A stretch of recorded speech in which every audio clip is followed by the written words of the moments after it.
Islam, Islam, Islam. Oh, the religion of peace.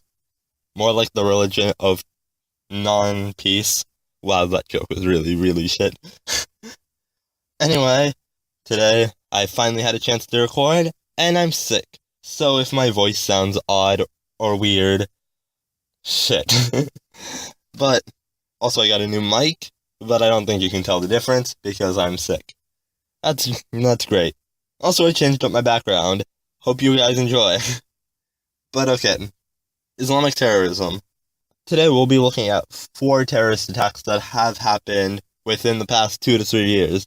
For each of the 4 terrorist attacks, all of them have kind of each one of these problems, but each terrorist attack specifically highlights each area of the 4 problems. And the 4 problems are ancient ideas, radicalization, not assimilating within secular nations, and being protected by people who want to keep their narrative intact. First up, ancient attitudes. The terrorist attack that represents ancient attitudes would be the Orlando nightclub shooting in Florida at the gay nightclub Pulse. In the New York Times article, Orlando gunman was cool and calm after massacre, police say. Orlando, Florida. The gunman, who went on a shooting rampage in a popular gay nightclub here, shot nearly all of his victims in the first stages of the assault, then was utterly cool and calm while he talked by phone to law enforcement officials about further carnage, claimed allegiance to the Islamic State, and praised the Boston Marathon bombers, officials said on Monday. As officials offered new details about the worst mass shooting in American history, which left 49 people dead and 53 wounded, Chief John Mina of the Orlando Police Department said that the gunman, Omar Mateen, 29, told police negotiators falsely they later discovered that he had explosives and accomplices at Pulse nightclub. From the Orlando massacre terrorist attack, you can tell that Omar Mateen went to this nightclub with the objective of killing gays. And now you're thinking, oh, how do you know he purposely went to this nightclub to kill gays? 1, it was a gay nightclub, and 2, the religion of Islam is backwards. It preaches ideologies that have been long outdated, long gone, regressive mindsets that we should not be keeping to today. Islam preaches that homosexuals should be stoned to death. In the Quran, 780 to 784, for ye practice your lusts on men in preference to women, ye are indeed a people transgressing beyond bounds, ellipses, and we rain down on them a shower of brimstone. You're saying, hey, that was in a book that was written in 800 AD. It's not applicable today. Nobody really does that. Well, you're wrong, my friend. I'm calling you a friend even though I have never met you. But, okay, we'll be friends. This graphic from the Washington Post shows that the countries in dark orange are places where homosexual acts can be punished by death. And as you clearly see, the Islamic world, such as Iran, Afghanistan, Saudi Arabia, Yemen, Somalia, Sudan, Nigeria, Martinique, and UAE, all punish homosexuality by death. And then the rest of the Islamic world, and especially some of the more liberal Islamic nations, if you want to call them that, some of the less radical Islamic nations, such as Algeria, Libya, Tunisia, Egypt, all still have the fact that homosexuality is illegal.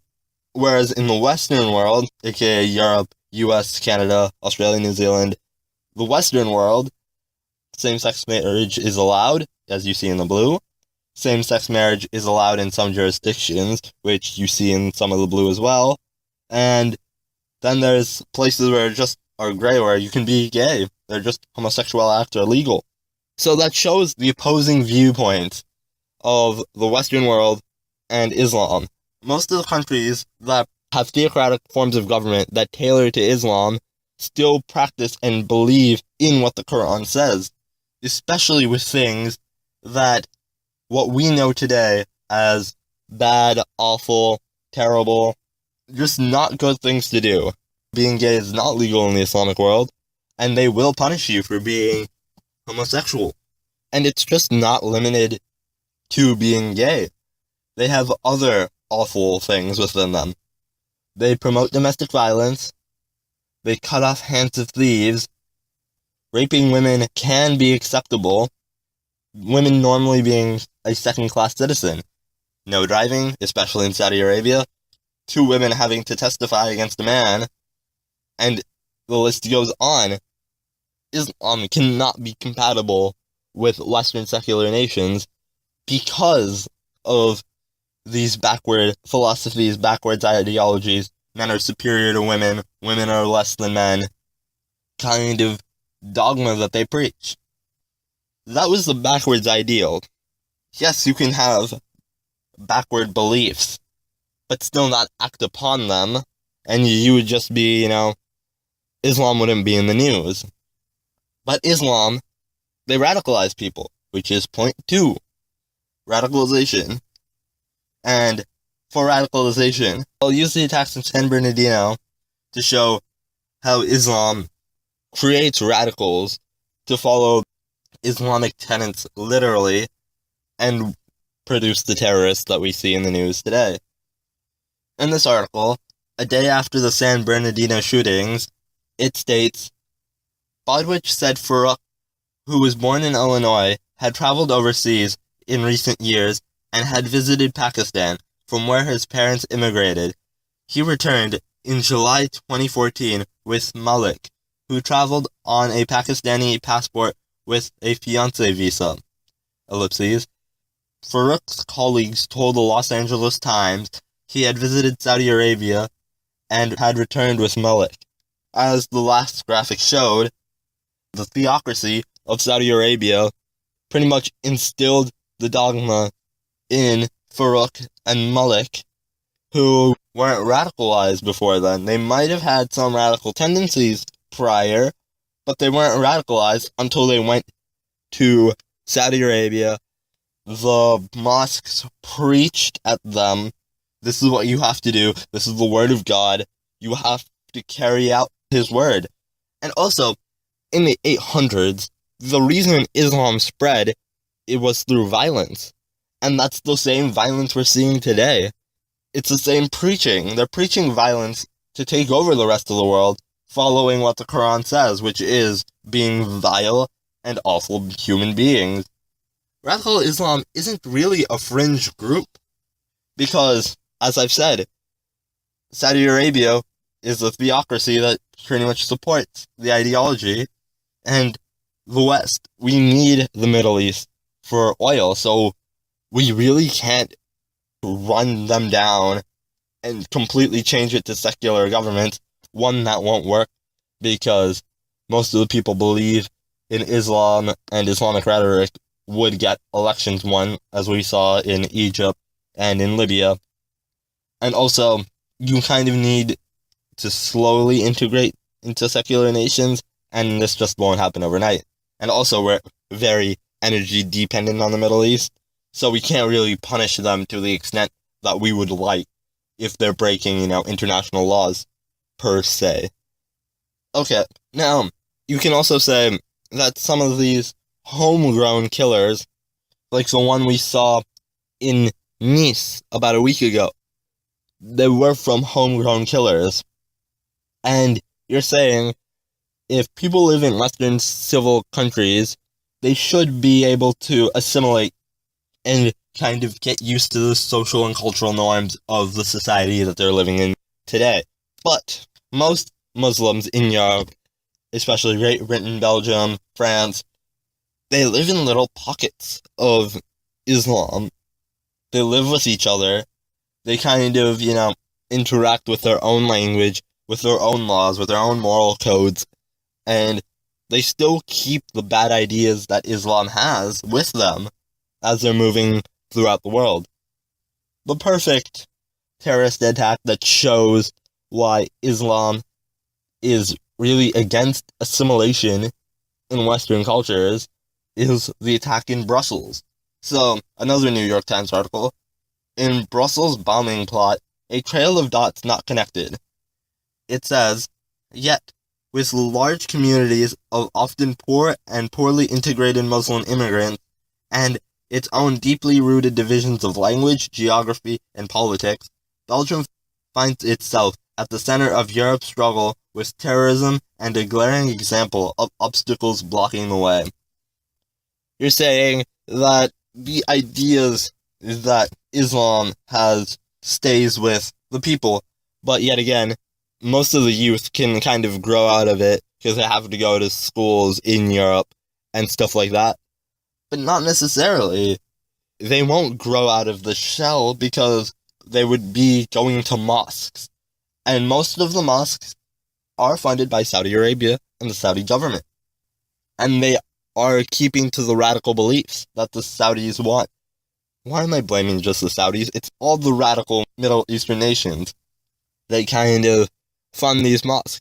So, in the article, The Saudi Connection, Wahhabism and Global Jihad, it states, the Saudi kingdom, inseparably from the Wahhabi form of Sunni Islam, first espoused in 1744, and the fundamental creed of Saudi Arabia since its modern founding in 1932, has ensured that the fundamentalism shapes domestic and foreign policies. Put a gold star by that. Saudi Arabia is not the only source of resources for jihadism.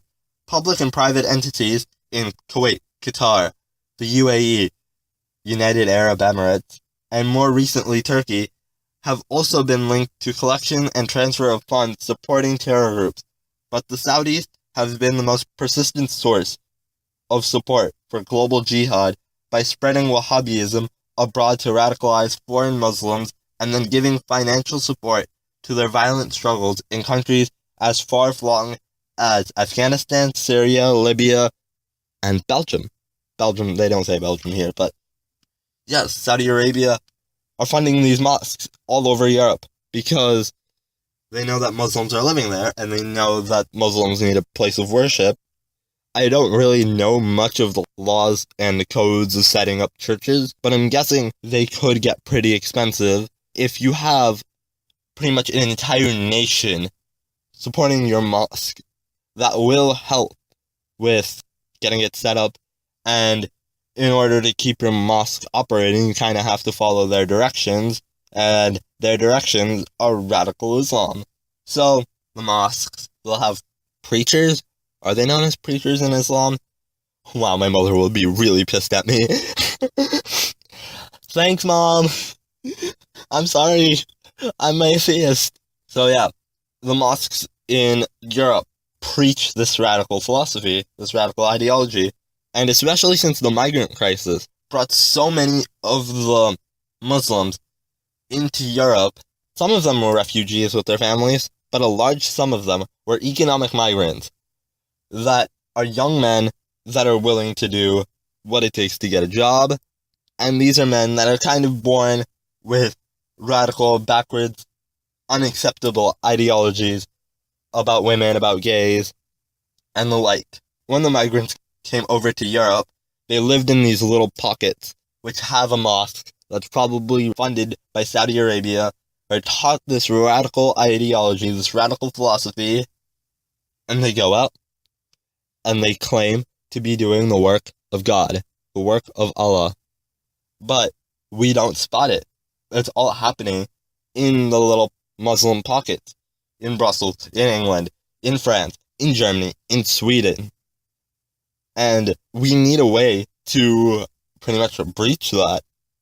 And finally, point number 4. These disgusting terrorists are being protected by a narrative that is built on bullshit. And the supporting terrorist attack I'm using for this is Cologne. So in the article, Germany shocked by Cologne New Year gang assaults on women. Mayor of Cologne has summoned police for crisis talks after about 80 women reported sexual assaults and muggings by men on New Year's Eve. And the scale of the attacks on women and the city central railway station has shocked Germany. About 1,000 drunk and aggressive young men were involved. Police Chief Wolfgang Albers called it a completely new dimension of crime. The men were of Arab and North African appearance, he said. Women were also targeted in Hamburg.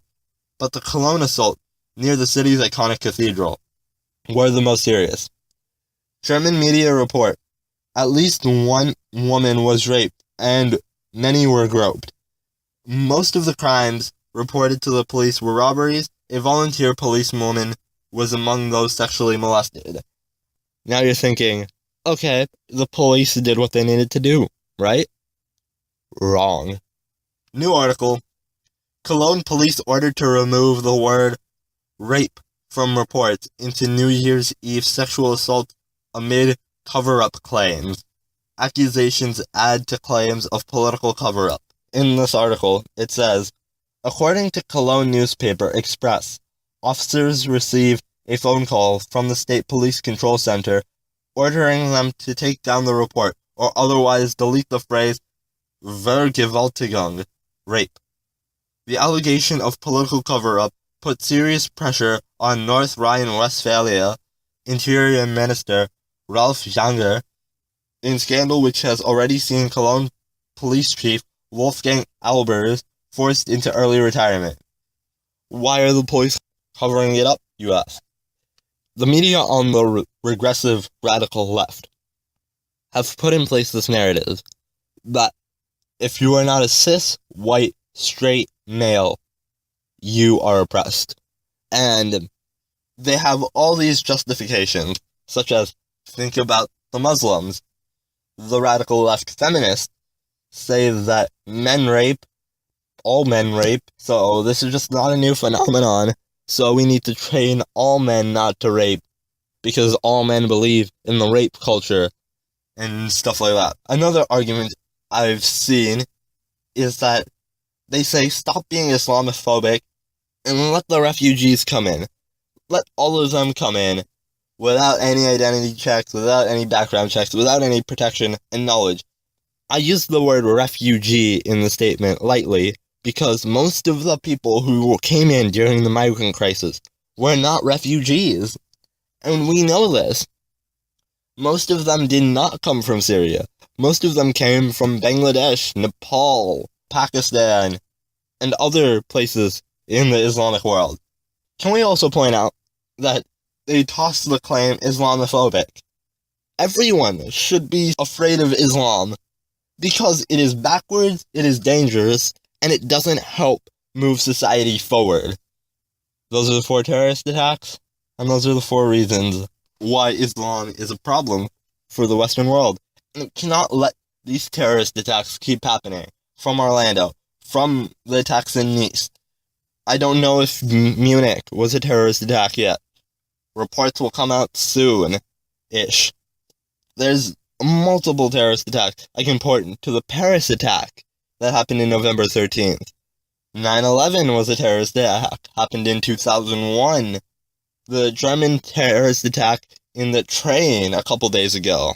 I can keep spitting out these terrorist attacks because they keep happening. And our politicians are trying to do something, but they aren't addressing the core problem. George W. Bush stated that Islam is a religion of peace, and now the left has taken over that narrative, which kind of shows you the horseshoe theorem. The radical right is so close to the radical left, and now they're perpetuating the ideology that Islam is a religion of peace. But Islam is absolutely not a religion of peace, and they should get no credibility in that respect. It is a dangerous ideology. Now we need ways to fix this, you said. If another refugee crisis happens in the future that comes from people in the Middle East, we cannot let them all in. We can let all the refugees in. We have to have a way of vetting the people coming in from these dangerous Islamic countries. Now you're thinking, hey, look, it's Donald Trump over there. I don't think we should ban people because they're Muslim, can cherry pick their passages of which they want to follow and whatnot. But honestly, people who are coming from these backwards countries need to be looked at first if they are in grave danger and if their home is unavailable. Two, if they're economic migrants, send them back. And three, we need a way for them to get assimilated with Western culture, which the Western world needs to have a way of making sure that people don't come with themselves in pockets. Yeah, spread them out. That's what my suggestion is. Just spread out these refugees. Don't let them live in their little pockets. And if you let them live in little pockets and they start building a mosque, shut down the mosques that preach all the awful ideas that are funded by Saudi Arabia, that are funded by Islamic nations. Shut down those mosques. Because you send people in who are Muslims that are willing to work with the government, let them go in and see if the mosques are radical and teach dangerous ideas. And there's some mosques that, will cherry pick their passages of Islam and preach the happy things and keep those mosques running, because I don't see a problem with that. But I do see a problem with the mosques that preach kill all gays, women are inferior, and all that bullshit. And do what I'm doing right now. Another possible solution to combat Islam is do exactly what I'm doing now. Criticizing the fuck out of this horrid, backward, dangerous religion. And now you're thinking, hey, Christianity and Islam are similar in some respect. Islam and Judaism is similar to some respects. And yes, all the Abrahamic religions have parallels. But Christianity and Judaism, I think the secular world has sedated the radical parts of them. Yes, there's people such as the Westboro Baptist Church that, still hate the gays, but we haven't sedated it. And we need to find that way of sedating it. What I've said, better system of evaluating refugees and migrants coming into the country from the Islamic world. Shut down terrible mosques that preach regressive, radical ideas. Criticize Islam. Integrate the Muslim community. And the biggest thing, especially here in the United States, just become energy independent. Stop relying on Saudi Arabia, Qatar, Kuwait, Bahrain, UAE, Oman, Yemen, Syria, Iraq, Iran. We have the tools that we need. We can do this. If the United States can become energy independent, the Saudis, the Bahrainis, the Qataris, they'll start losing out on trade because they export oil, and if we become energy independent and don't need Middle Eastern oil, then, their power goes. They won't be able to fund the citizens of their country. So that means it's not bright for them. They'll rebel. They'll try changing things. We could help with changes, but the US is kind of bad at helping people. We shove our dicks into things and then get it stuck. But energy independence, I think, is one of the first steps to make sure radical Islam starts deteriorating. And all the other solutions I've mentioned are good ways of stopping Islam. Islam is dangerous, and the more we talk about it, the better. And that's all I have to say. See ya!